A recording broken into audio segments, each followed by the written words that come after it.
และถ้าในพยเพระวสูตระปปัญจสูทนีอัตตกถาท่านก็กล่าวไว้เหมือนกันว่าในการก่อนเหมือนพระผู้มีพระภาคเจ้ายังไม่ได้อุบัติเกิดขึ้นก็ดีทรงอุบัติขึ้นแล้วยังไม่ได้ปรินิพพานก็ดีท่านมิได้กำหนดวันฟังธรรมไว้แต่สำหรับการฟังธรรมจะฟังเฉพาะวัน8 ค่ำ 15 ค่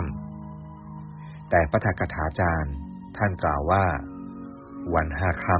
ำก็เป็นวันฟังธรรมเมื่อพระพุทธเจ้าปรินิพพานแล้วพระอัตถกถาจารย์ทั้งหลายคิดว่าการฟังธรรมแต่ละครั้งกว่าจะมาถึงก็นานเกินไป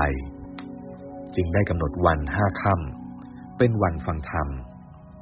เรียกว่าวันปัญจมีคือการฟังธรรมตั้งแต่